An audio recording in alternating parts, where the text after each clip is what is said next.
Halo gengs, gue mau buat video hari ini kok ya lemes banget gitu rasanya ya, mana di luar juga udara panas gitu, tambah jadi lemes nih besti. Apalagi pas lihat saldo ATM, aduh ngenes pula. Perkara ini kan tanggal tua, kita jadinya mau beli minuman yang segar-segar, nggak bisa lah belum gajian. Ya ampun, kesian banget ya nasib kita ya.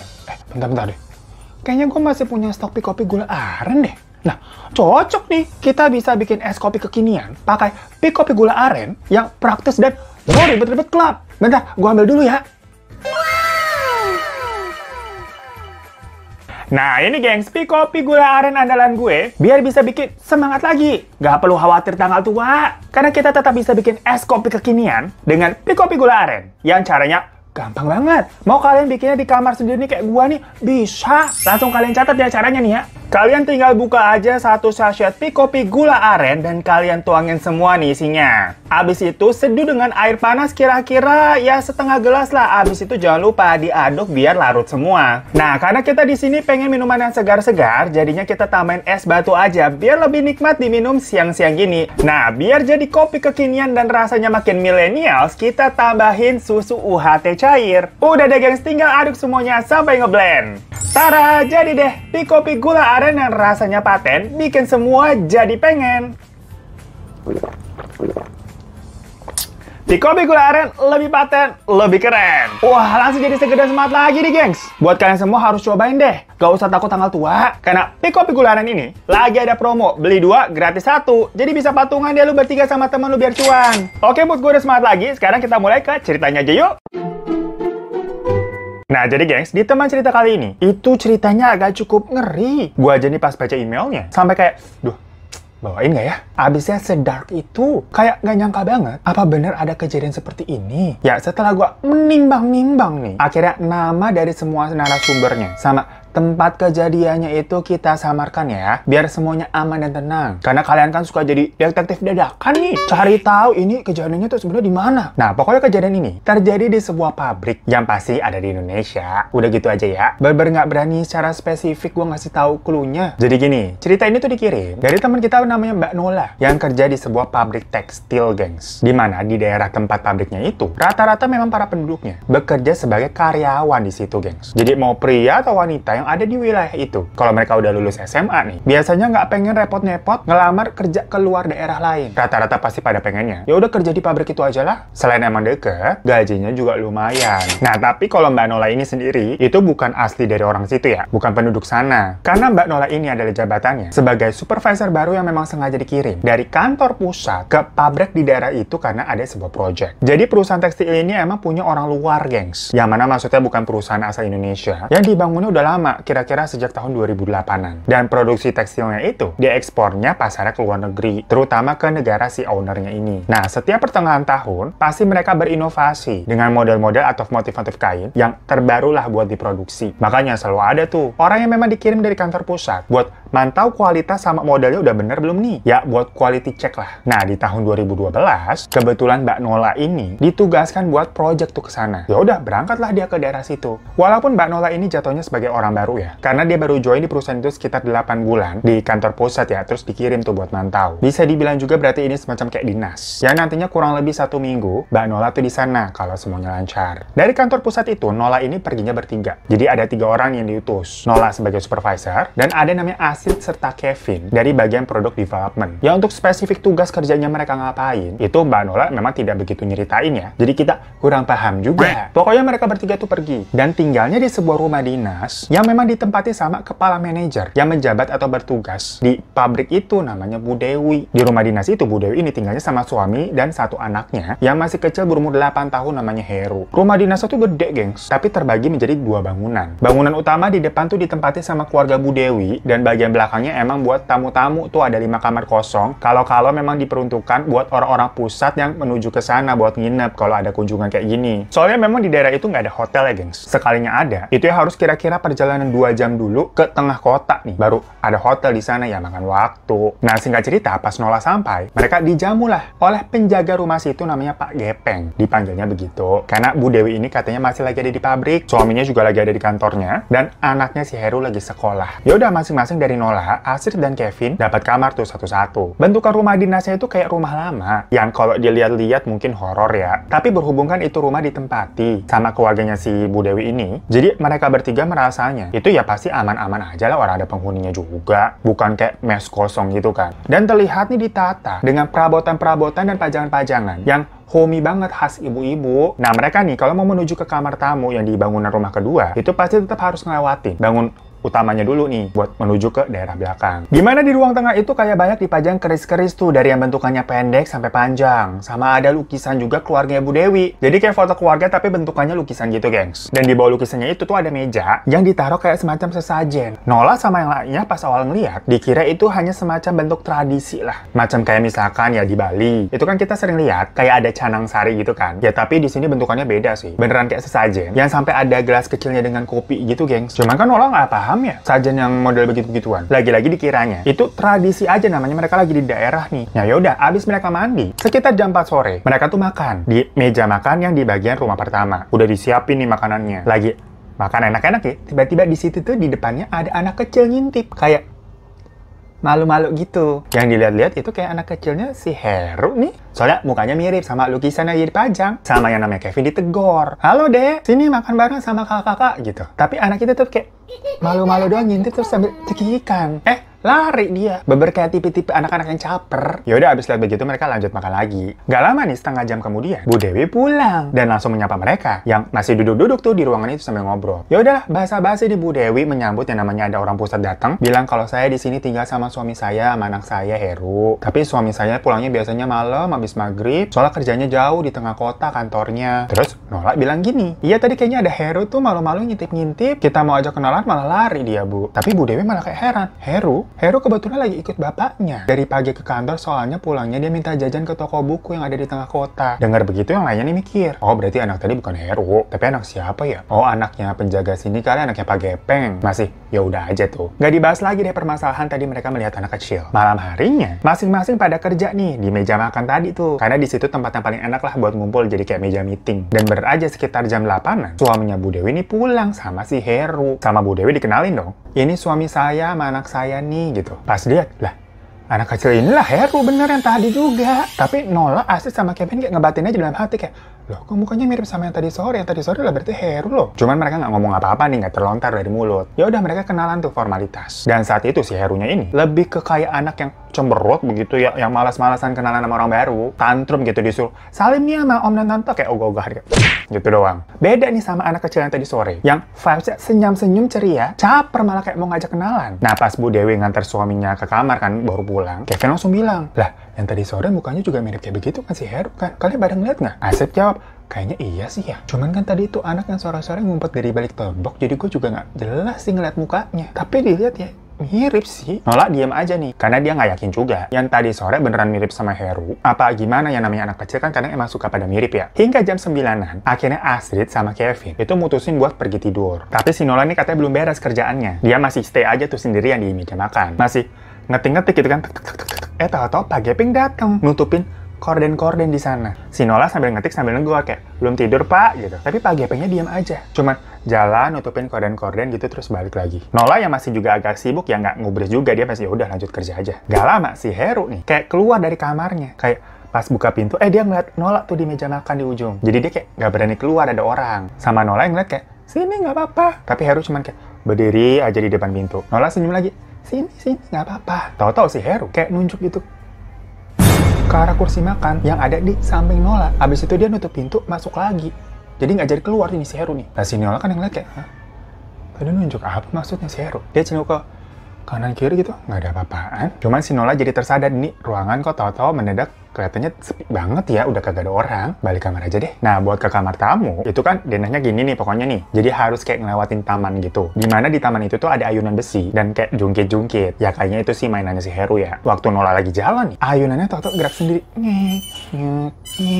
Ngek gitu. Tapi emang ada angin sih waktu itu. Cuma Nola mikir, Apa iya itu ayunan besi? Kan berat ya? Kalau ketiup angin emang bisa goyang sendiri. Lain halnya kalau ayunan tali ya pasti emang. Tapi kan ini besi, kayak berat bisa ngek-ngok gitu. Ya geraknya sih emang pelan ya, bukan lo boleh ngok-ngok gitu. Tapi daripada pusing, Nola buru-buru masuk kamar aja lah. Nah malam itu sebenarnya dari dalam kamar nih, Nola terus dengar suara ayunannya. Jadi kayak gerak terus, ngek-ngok, ngek, gak berhenti. Tapi dia tetap masih positive thinking. Ini anginnya lagi gede kali ya, makanya ayunannya tuh gerak mulu. Besok paginya, pas udah pada mau siap-siap berangkat ke pabrik nih, Kevin sama Astrid bilang, semalam pada dengar suara ayunan gak lu pada? Ya, Nola nimpalin. Iya, kena angin kali ya, gerak-gerak mulu. Tapi pembicaraan itu hanya di seputar mereka bertiga doang nih. Pagi-pagi di jam 9-nya, mereka pun berangkat bareng-bareng. Naik mobilnya Bu Dewi ke pabrik dianterin supirnya. Yang jaraknya sebenarnya nggak jauh, cuma sekitar 10 menitan doang lah. Pabriknya tuh ya kayak pabrik-pabrik biasa, yang ada bangunan gede gitu, gengs. Dan jam segitu, udah pada banyak yang datang nih. Ramai banget gitu kan namanya karyawan pabrik. Nah, pas lagi diajak keliling nih sama Bu Dewi, Nola baru sadar kalau di pintu masuk pabrik itu ada sajen yang sama persis kayak yang di rumah dinas Bu Dewi itu. Dan pas mereka mau masuk ke ruangannya Bu Dewi, ada sajen lagi, gengs. Nah, mungkin Bu Dewi ngeh ya, kalau Nola kayak ngeliatin tuh sajen, apaan sajen mulu dari tadi. Makanya Bu Dewi bilang begini, itu memang bentuk tradisi warga sini, Mbak Nola. Di tiap rumah atau jalan-jalan, warga sini memang suka masang sajen buat menghormati leluhur mereka. Kata Bu Dewi begitu. Oh bener dong berarti. Anggapan mereka kemarin nih, yang mengira itu memang semacam kebiasaan tradisi warga situ. Ya udah, hari itu mereka mulai kerja. Memantau produk-produk kain dan kayak ngedirect buat model barunya. Warnanya gimana, bahannya pakai apa, yang gitu-gitulah. Pokoknya hari itu semuanya lancar, nggak ada yang aneh-aneh. Dan para pekerja pabrik juga kelihatannya happy, bener-bener tidak ada masalah yang berarti. Sampai pas kita udah di jam 5 sore, waktunya mereka pulang nih. Karena mereka kan jatuhnya kerjanya jam normal, bukan shift-shiftan kayak karyawan pabriknya ya. Tapi Bu Dewi bilang pada saat itu, kalau kerjanya belum selesai, dan menyuruh mereka untuk pulang duluan aja. Diantar sama supirnya, nanti si supir bakal balik lagi kok jemput saya. Ya udah, mereka pulang deh tuh. Di jalan Nola ngajak ngobrol si supirnya. Pak, di rumah itu tuh ada anak kecil ya? Selain si Heru anaknya Bu Dewi. Terus si supirnya bilang, hah? Nggak ada mbak, cuma sendiri aja itu si Heru. Makanya saya suka kasihan, dia nggak punya teman. Soalnya tetangga-tetangga sekitar juga nggak ada yang seumuran sama dia. Kevin asli sama Nola langsung kayak tatap-tatapan gitu kan. Nah terus kemarin awal-awal mereka ngeliat anak kecil mirip Heru itu siapa? Pak supirnya nyeletuk begini. Kenapa mbak? Lihat anak kecil ya? Otomatis mereka bertiga langsung bilang dong, iya pak, kemarin pas kita sampai rumah, itu ada anak kecil, kita kira itu Heru. Ternyata Heru baru pulang pas malam sama bapaknya. Dengar begitu, si supirnya ketawa. Ya udah biasa itu mbak, yang gitu-gitu. Di rumah itu emang suka ada yang nyerupain penghuni rumah. Saya udah berapa kali liatnya. Malah waktu itu sampai pernah loh wujudnya menyerupai Bu Dewi sampai udah masuk mobil. Pas saya anterin di tengah-tengah jalan, tau-tau hilang. Nah, dikirain mereka bertiga nih, si supirnya ini ngajak bercanda kali ya? Kevin kayak, serius pak? Maksudnya ada hantu gitu lah, bapak nggak takut ngeliat begitu? Si supirnya bilang lagi, ya awalnya takut mas, tapi lama-lama mah udah biasa. Selama wujudnya juga masih manusia begitu, saya sih nggak apa-apa, yang penting asal jangan serem-serem. Cuman ya tetap aja, penjelasan dari si supir tadi, itu masih tidak bisa dipercaya sama mereka bertiga nih. Soalnya ini juga supirnya, itu tipe-tipe yang kayak selengean, suka bercanda, nggak serius. Nah, pas mereka udah sampai rumah, ternyata di situ ada Heru lagi nonton sendirian di ruang TV. Sama mereka bertiga ini disamperin, kayak ngajak main lah, berusaha akrab gitu. Tapi lagi-lagi si Heru ini kayak tipe-tipe bocah yang nggak welcome sama orang asing. Diem aja cemberut kayak dalam hati, jangan ganggu lah om tante. Ya Astrid mancing-mancing nih nanya si Heru. Heru sendirian aja. Di sini nggak ada anak lain yang seumuran. Heru biasanya main apa? Terus temennya di mana? Tapi Herunya cuma diem aja bete. Bilang kayak nggak ada. Sambil nonton gitu. Kebetulan Pak Gepeng lewat nih, dan kayak menjawab, Heru biasanya seharian nonton TV doang mbak, sama baca buku. Abis rumah teman-teman sekolahnya tuh pada jauh-jauh dari sini. Di sekitar sini udah nggak ada anak yang seumuran dia lagi. Lah, berarti bener dong omongan tadi si bapak supir sama nih sinkron sama Pak Gepeng. Kevin langsung nembak. Tapi kemarin ada anak kecil pak di sini ngintip-ngintip. Saya kira nih Heru, tapi bukan. Pak Gepeng denger begitu, mukanya langsung kayak beda gitu. Dan cuma bilang, permisi dulu mas, saya mau nyiram taman belakang. Lah, si Astrid sama Nola jadi kayak, kenapa tuh Pak Gepeng kok nggak dijawab? Lagi bingung begitu ya, si Heru nyeletuk, hantu itu om. Tapi mukanya santai aja sambil nonton TV gitu. Hantu itu om. Mereka bertiga jadi kayak, hah? Hantu? Ini omongan ngasal dari anak kecil apa gimana? Tapi kok sama kayak penjelasan si supir tadi tuh. Dari situ Nola pergi duluan nih ke kamar buat ganti baju. Sementara Kevin sama Astrid tadi itu terakhir masih di ruang TV, berusaha ngobrol dan ngajak main si Heru. Nah di kamar pas Nola udah ganti baju, dia ke toilet. Jadi toiletnya emang di luar kamar nih, yang harus posisinya ngelewatin kamarnya si Astrid. Keluar dari toilet, pintunya kamar Astrid ini agak kebuka dan kelihatan gitu si Astrid kayak lagi milih-milih baju di lemari. Jadi posisinya belakangin pintu ya. Cuman kan Nola kayak sambil lewat aja gitu ngeliatnya. Terus dia pergilah ke meja makan. Ternyata si Astrid lagi duduk di situ di meja makan sambil kayak dia ngeliatin si Kevin sama Heru lagi ngobrol. Si Nola langsung mikir lah, bukannya tadi Astrid tadi di kamar lagi milih baju. Astrid, lo dari tadi di sini? Nola nanya kan, kaget dia nih. Lah iya, kenapa emang? Ntar aja lah gue mandinya. Sekalian mau bobo, males gue, nggak ada air panas di sini, airnya dingin. Kata si Astrid gitu sambil kayak senyum-senyum. Tapi Nola yakin banget. Tadi yang di kamar itu ya si Astrid, walaupun dari belakang gitu ya kelihatannya ya. Nola langsung balik lagi nih ke rumah belakang buat mastiin yang tadi dilihat tuh siapa. Pas ke kamarnya Astrid, tahu nggak gengs? Ya ada Astrid di situ, lagi siap-siap mau mandi, megang bawa tas pelengkapan mandinya sama anduk terus baju gitu. Nola kaget campur lemes gitu ngeliatnya. Dikiranya nih di kamarnya dilihat setan. Diem aja dia. Kenapa Lola? Si Astrid nyadar nih ekspresinya Nola kayak kenapa dia tegang banget mukanya. Nola cuma bisa diem aja ngeliatnya. Bingung kok. Astridnya ada lagi nih di kamar yang tadi di meja makan siapa? Kenapa ada banyak nih Astrid nih? Sama si Astrid Nola kayak ditepok. Jangan bengong gitu lu. Udah tahu serem nih tempatnya. Gua mandi dulu ya, gerah. Ya udah, Astrid ngelengos aja tuh ngelewatin Nola ke kamar mandi. Nola balik lagi lah ke meja makan. Kosong, gengs, nggak ada siapa-siapa. Yang Astrid tadi duduk situ tuh udah nggak ada. Cuman ada Kevin sama Harry yang masih ngobrol tuh di ruang TV. Waktu itu si Nola benar-benar bingung banget. Berarti tadi yang hantu tuh yang di meja makan apa gimana? Tapi kok bisa? Mereka sempat ngobrol loh. Dan cara ngomongnya itu Astrid banget. Karena takut dia langsung duduk di samping Kevin. Sama si Heru tuh. Diam aja mikirin hal tadi. Kevin nanya, Astrid udah selesai belum tuh mandinya tuh? Gue udah pliket nih, pengen gantian. Tapi Nola diem aja. Nggak tahu nih dia mesti cerita apa enggak. Takutnya nanti Kevin sama Astrid jadi ketakutan ikut parno juga. Nggak lama Bu Dewi pulang nih datang. Setelah Kevin akhirnya mandi, mereka makan bareng. Nola yang posisinya masih bingung sama kejadian yang tadi. Kayak mau ngomong sama Bu Dewi kok sungkan ya. Akhirnya pas Nola lagi mau cuci piring tuh, bawa piring kotor ke dapur. Di situ ada Pak Gepeng. Ceritalah si Nola kasih Pak Gepeng. Pak, masa tadi saya ngeliat hantu di sini loh Pak. Wujudnya mirip banget Mbak Astrid. Sampai saya ngobrol loh, padahal emang bener ya di sini ada hantu ya yang suka niruin wujud manusia. Pak Gepeng mukanya tau-tau kayak kaku gitu, takut salah ngomong. Cuman bilang gini dia, Mbak Nola sering ibadah nggak? Nola bilang, ya bolong-bolong sih Pak, kalau sempat aja. Disempatkan aja Mbak, asal banyak ibadah insya Allah kita dilindungin kok. Kata Pak Gepeng tuh begitu. Nah tapi kan itu nggak ngejawab ya, ditembak lagi sama Nola nih. Jadi bener Pak di sini ada hantunya. Pak Gepeng yang tadinya kayak nggak mau jawab ya, akhirnya bilang, ya setiap tempat pasti ada sih Mbak. Mungkin penunggu di sini tuh energinya kuat-kuat, jadi bisa sering nampakkan diri. Dengar begitu langsung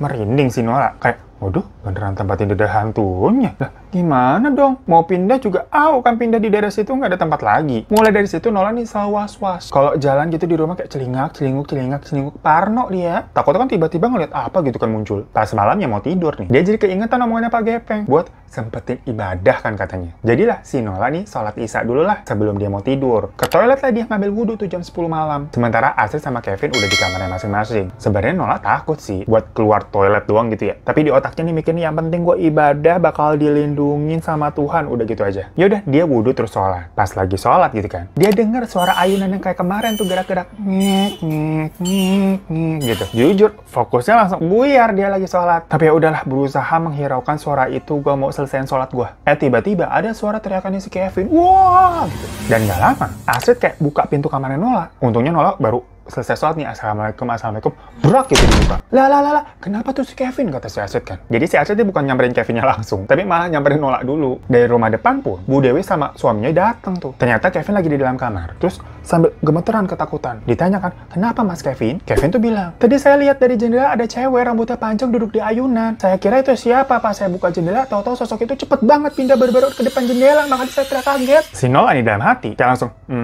bukan gue doang yang akhirnya diliatin nih. Kevin nanya juga tuh saat itu, Pak Gepeng di mana ya? Saya mau minta temenin tidur sama Pak Gepeng aja deh, boleh nggak? Tapi kata Bu Dewi, Pak Gepeng itu kalau udah jam 7, dia balik, nggak pernah nginep di situ. Bentar deh. Kalau gitu kemarin jam 10 malam, waktu Nola lagi kerja di meja makan, ada Pak Gepeng lewat nutupin korden-korden. Itu siapa dong?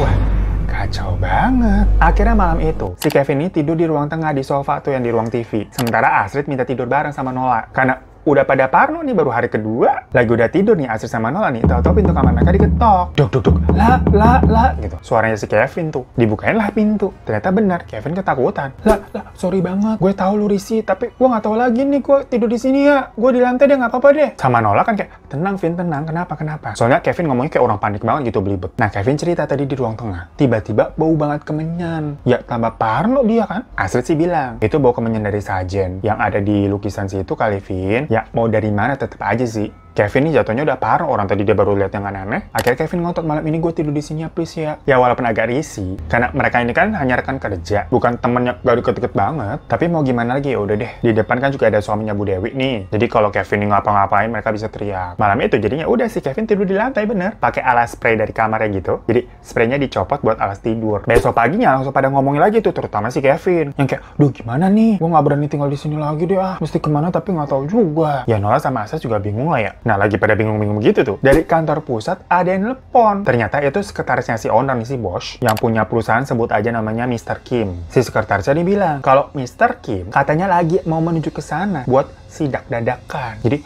tolong aja disiap-siapin ya bahan-bahan yang diperluin nih kalau si Mr. Kim nanya-nanya. Maksudnya sekretarisnya ini baik, karena dia sama Nola udah kayak CS-an lah. Si Mr. Kim ini maunya sih diam-diam datangnya karena kan sidak dadakan. Buat mantau juga nih para karyawan pabriknya kerjanya pada bener apa enggak. Ya denger begitu ya, mereka yang pusing tadi tuh mikirin hantu, langsung berubah lebih horor, mikirin bos besar mau dateng nih. Soalnya si Mr. Kim ini tuh terkenal galak dan rasanya mohon maaf nih katain uzubillah min zalik deh. Dia sebenarnya juga jarang sampai mau datang jauh-jauh ke pabrik mantau begitu. Biasanya ngutus orang aja sama minta sampel buat di-approve dari kantor pusat. Paling kalau ke pabrik ya 2-4 kali setahun doang. Beber sejarang itu, gengs. Jadinya sekalinya datang nih. Wih, harus beber kagak ada boleh yang cacat-cacat gitu kan. Serem. Langsung dia pada kebakaran nyiapin kerjaannya masing-masing. Yang katanya Mr. Kim ini bakalan sampai jam 3 pergi dari Surabaya dan bakal tektok doang. Karena abis itu dia bakal pergi lagi ke Semarang. Nah, muter-muter banget dari Surabaya ke situ terus pergi lagi ke Semarang. Tapi mereka bertiga ini nggak bilang ke Bu Dewi. Karena Bu Dewi ini udah pergi duluan dari pagi. Soalnya mau ngantar Heru dulu ke sekolah. Dan sekretarisnya Mr. Kim ini emang bilang, udah urusin aja kerjaan kalian ya. Kalau urusan pabrik sebisa mungkin dibuat senatural mungkin lah. Jangan dikasih tahu juga kalau bisa. Biar kalau ada apa-apa bisa ketahuan nih sama Mr. Kim. Yaudah sampai akhirnya si Mr. Kim datang. Semua langsung pada tegang tuh kaget. Karena bos besar datang gitu nggak bilang-bilang. Pada nggak tahu kan nih orang pabrik. Baru-baru masuk. Mr. Kim langsung marah-marah. Karena apa dong, ada yang bisa tebak gak? Dia ngeliat ada sajen di depan pintu masuk. Sama dia ditendang, gengs. Dan kayak ngomel-ngomel tuh pakai bahasanya dia. Yang intinya kayak, apa ini? Udah saya bilang jangan taruh kayak beginian di perusahaan saya. Mana si Dewi? Bu Dewi datang nih, tapi ekspresinya tenang aja. Gak ada panik-paniknya gitu. Mr. Kim tau-tau datang. Dia tetap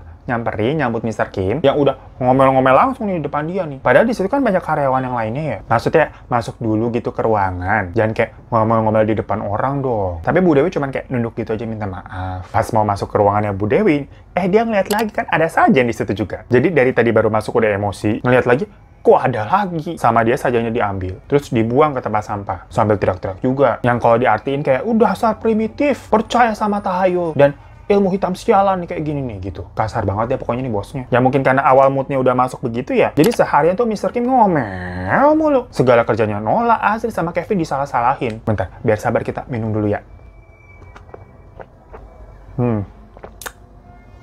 Sampai akhirnya udah dia balik deh tuh pergi. Semua langsung kayak, aduh lega akhirnya selesai juga itu orang pergi. Nola langsung laporan lagi sama sekretarisnya Mr. Kim yang ada di kantor pusat tuh, cerita dia. Ternyata katanya memang dari Surabaya, di kantor cabang sana, itu juga Mr. Kim ngomel-ngomel. Perkara memang ada masalah terus ke bawah-bawah ada tuh sampai pabrik. Mana katanya perjalanan dari Surabaya ke tempat itu lebih dari 7 jam. Yang Mr. Kim ini nggak suka duduk lama-lama di perjalanan. Makanya uring-uringan aja tuh orang bawaannya. Nah terus si Asrin juga cerita, katanya dia sempat gosip-gosip sama karyawan sana. Jadi biasanya, tiap kali Mr. Kim datang, pihak pabrik biasanya tuh dikasih tahu dulu. Nah semua saja tuh biasanya diumpetin. Soalnya emang udah pernah kejadian juga sebelumnya. Pas Mr. Kim datang lihat ada sajen, marah-marah dia nggak suka. Makanya kali ini, karena mungkin dadakan ya, orang pabrik ini nggak ada yang tahu. Jadi pas Mr. Kim datang, sajennya belum sempat diumpetin. Di situ sebenarnya Aset dengernya merasa bersalah. Karena kan sebenarnya dia tahu nih Mr. Kim mau datang. Tapi sengaja emang nggak bilang-bilang. Biar kalau karyawan nih ada yang tidak sesuai SOP, bisa kena tegur langsung maksudnya. Ya Aset nggak tahu kalau ternyata masalah sajen itu sangat sensitif dan fatal banget buat si Mr. Kim nih. Yaudah, mereka pulang. Sementara Bu Dewi itu lagi-lagi masih stay di pabrik. Sampai di depan rumah, Kevin langsung teringat. Duh, gimana nih malam ini gua tidurnya ya? Gak ada tempat lain apa selain di sini? Jadi baru dari setelah tadi seharian mereka dipusingin sama Mr. Kim, baru deh saat itu mereka keinget lagi kalau ada masalah horor nih di rumah tempat tinggal mereka. Kevin nanya ke si supir, Pak, di sekitar sini nggak ada penginapan ya? Wah, ya nggak ada, Pak. Memangnya kenapa? Beneran, Pak. Ternyata di sini ada hantunya. Kemarin saya diliatin langsung. Oh alah, mau tidur di mes karyawan saja, Mas. Si supirnya nawarin gitu tuh. Loh, emangnya ada? Kalau ada saya mau deh daripada harus tidur di sini. Ada sih, Mas. Mas, yaudah sekalian saya antarkan aja ya sebelum saya jemput Bu Dewi nih. Astrid sama Nola tadinya niatnya mau ikutan juga. Cuma mereka mikir kalau mes karyawan takutnya kurang bersih dan kurang nyaman. Ya maklum mereka berdua kan nih cewek-cewek ya, beda sama si Kevin. Jadi di situ mereka kayak, yaudah lu duluan aja deh Vin, liatin mesnya oke apa enggak. Kalau oke besok kita nyusul tuh ke sana. Malam ini minimal Astrid sama Nola kan bisa tidur bareng. Jadi nggak takut-takutan amat lah. Yaudah malam itu juga abis si Kevin beres-beres, dia ikut tuh sama si Pak Supir. Sementara Nola sama Astrid kan stay nih. Di kamar mereka ngomongin kerjaan, sampai masalah keangkaran rumah ini kenapa kira-kira bisa ada hantunya. Si Astrid cerita lagi. Yang dia denger nih dari para karyawan tadi pas dia ngegosip, katanya sebenarnya para karyawan di situ juga agak kurang srek dan takut ngelihat banyak sajen-sajen tuh di pabrik. Cuma ya karena mereka statusnya karyawan atau buruh biasa, ngiranya itu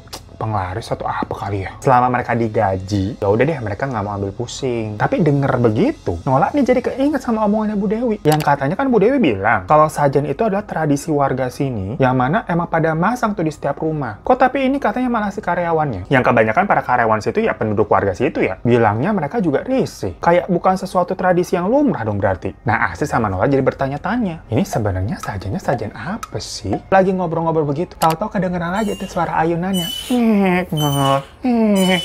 Astrid sama Nola langsung kayak diem lihat-lihatan, cuekin aja kita merem tidur aja, yuk tidur aja gitu. Ya udah, mereka langsung tarik selimut gitu merem. Besok paginya Nola ditelepon lagi nih sama sekretarisnya Mr. Kim yang ngabarin kalau katanya Mr. Kim meninggal, gengs, kena serangan jantung waktu lagi ke Semarang. Lah, kaget tuh denger begitu. Hah? In owner loh masalahnya meninggal loh. Geger loh itu satu kantor semuanya. Hari itu juga mereka nih baliklah ke Surabaya buat proses pemakamannya Mr. Kim. Yang bener-bener ini beritanya bikin speechless banget satu perusahaan. Di kantor pusat aja sampai 3 hari. Itu nggak maksimal nih operasionalnya. Karena kejadiannya mendadak banget. Bener-bener bikin chaos perusahaan lah. Internalnya juga jadi nggak jelas. Berantakan dan pokoknya singkat cerita jadi gulung tikar. Karena keluarga dari Mr. Kim ini juga itu nggak ada yang bisa nerusin lah. Karena satu dan lain hal. Tapi tahu nggak gengs? Akhirnya Bu Dewi itu kayak semacam membangun lagi dari awal. Karena mungkin dia merasa banyak karyawan-karyawan pabrik yang jadi hilang pekerjaan. Jadi nggak ngerti juga nih Bu Dewi beli asetnya dari perusahaannya Pak Kim. Atau gimana pokoknya si Bu Dewi ini bikin brand tekstil itu kayak brand baru lagi. Jadi bikin perusahaan baru lah. Tapi kantor pusatnya Mr. Kim itu udah baru tutup ya. Dan Bu Dewi ini mendirikan perusahaannya di daerahnya itu. Dan yang bikin kagetnya lagi si Kevin ikut kerja di situ juga, gengs. Nah, itu kan kayak awalnya cukup aneh ya. Mengingat Kevin ini sebenarnya juga nggak suka sama daerah itu yang jauh dari mana-mana. Sementara dia semacam anak kota. Terus yang paling mengherankannya lagi, si Kevin ini tinggalnya dengar-dengar di rumah dinas kemarin yang akhirnya dibeli sama Bu Dewi. Padahal kan dia yang paling takut. Sampai terakhir kali minta pindah ke mes karyawan. Yang ternyata memang orang-orang dari pusat tuh ditarik-tarikin sama Bu Dewi ke perusahaan barunya itu. Terutama para desainer dan produk development yang rancang model-model kainnya ya. Termasuk Astrid juga. Tapi akhirnya Astrid nolak sih. Padahal dia sempat balik ke sana buat kayak ngobrol-ngobrol sama Bu Dewi. Tapi tahu nggak, gengs? Katanya si Astrid ini yang emang tukang gosip ya, suka ngumpulin informasi dari orang sana. Diduga si Bu Dewi tuh kayak semacam menyembah sesuatu atau melakukan ritual gaib. Jadi awalnya sebenarnya tujuannya dia itu kayaknya biar kerjaan dan karirnya bagus terus. Karena kalau memang penjualan dari produksi tekstilnya tuh di pabrik bagus, pastinya dia ada kayak semacam komisi dari perusahaan. Intinya ya urusan pribadinya dia. Tapi sebenarnya ujung-ujungnya kan perusahaan juga yang diuntungkan ya. Tapi yang melakukan syarat atau effortnya si Bu Dewi gitulah kasarnya. Nah, karena ada insiden si Mr. Kim nendang sajen sampai ngebuang dan marah-marah sama Bu Dewi, Mr. Kim ini jadi semacam kena petaka. Dan semua kekayaan atau kayak harta duniawi itu kayak pindah ke si Bu Dewi. Nah, Astrid nih memang dikasih tahu sama beberapa karyawan di sana yang kayak ngerti dan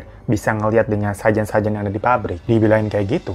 Kayak, oh pantas aja. Di rumahnya Bu Dewi itu kan juga ada sajen dan ada hantunya. Ternyata itu jangan-jangan makhluk pesugihannya Bu Dewi. Tapi para karyawan di sana bilangnya, ya sebenarnya itu urusannya Bu Dewi. Karena waktu itu para karyawan yang nggak ada dampak apa-apa juga. Jadinya tidak ada yang protes atau gimana-gimana. Kayak tadi tuh yang penting mereka kerja, digaji, lancar, beres, mudah. Dan memang selama itu kan sebenarnya semuanya adem-adem aja. Tapi semenjak Bu Dewi bikin perusahaan baru ini, yang diduga dari hasil menumbalkan atau membuat celaka Mr. Kim, banyak kejadian-kejadian aneh yang mulai terjadi di pabrik. Baru 3 bulan nih mulai dibuka lagi, ada 3 orang yang sakit-sakitan, terus meninggal, gengs. Dari situ langsung nyebar rumor, kalau kali ini ritualnya Bu Dewi udah minta tumbal-tumbalan. Karena mungkin sekarang beda nih tujuannya, atau gimana lah semenjak insiden Mr. Kim itu. Dan jadinya banyak yang resign dari pabrik itu. Makanya pas Astrid dengar begitu, dari para cerita mantan karyawan sana, ya dia takut lah kalau mau join juga. Walaupun katanya gajinya dijanjikan, itu lebih besar daripada sebelumnya. Nah, Astrid yang main kepo-kepo begitu itu ya sengaja ceritanya ke Nola. Karena kan mereka sempat tinggal bareng di rumahnya Bu Dewi dan sempat ngalamin hal-hal bareng-bareng itu tuh yang mistis. Tapi kalau Nola ini memang katanya tidak direkrut lagi sih sama Bu Dewi, jadi si Astrid aja. Mereka ini maksudnya mempertanyakan, itu kenapa si Kevin Toto mau ya? Dan tinggalnya di rumah itu lagi pula. Biasa cewek-cewek ini berdua gosip nih. Cuma ya mereka nggak tahu juga jawabannya. Karena kan Kevin juga nggak cerita sama mereka ya. Mereka kan cuma rekan kerja nggak sedekat itu. Tapi sempat tuh waktu itu masih zaman-zamannya Facebook. Si Kevin kayak sempat ngepost gitu foto dia pakai Mercy hitam yang image-nya kayak udah jadi wong sugih lah. Makanya si Aset nih gosip ke Nola. Itu si Kevin direkrut jadi kaki tangannya Bu Dewi apa gimana ya? Udah nih ya, kira-kira setahunan. Semenjak dari tadi mereka gosip-gosipan terus nggak kontak-kontakan lagi karena mereka udah kerjanya di beda perusahaan. Tahu-tahu Astrid nelfon Nola, ngabarin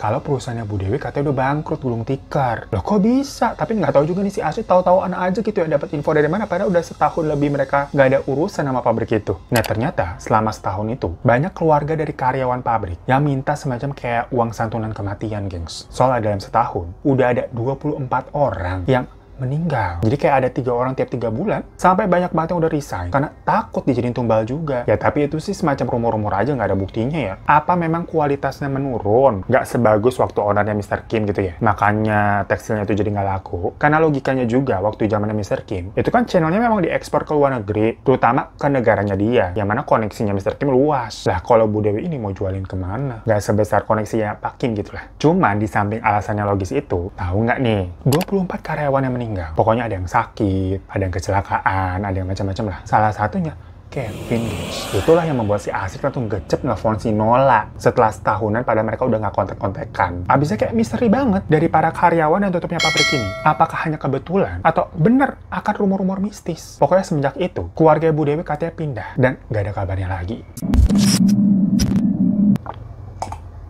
So itu gengs cerita dari Mbak Nola yang dia sendiri sampai sekarang itu masih mempertanyakan mengenai kejadian tersebut, gengs. Ya sebenarnya Nola sendiri kayak mau percaya nggak percaya kayak masa sih? Karena tadi tuh sebenarnya ada alasan logis yang sebenarnya masuk akal banget. Kenapa pabrik yang dipimpin Bu Dewi itu sampai bisa tutup? Cuman di lain sisi Nola juga nggak pernah lupa sama kejadian horor yang dia lihat sendiri di rumahnya Bu Dewi yang membuat kayak apa mungkin bener ya? Ya Allahu alam aja sih, gengs. Nah buat kalian yang punya cerita-cerita seru juga langsung aja kirim ke email ini. Dan terima kasih udah pernah nonton. Sampai jumpa lagi di teman cerita selanjutnya.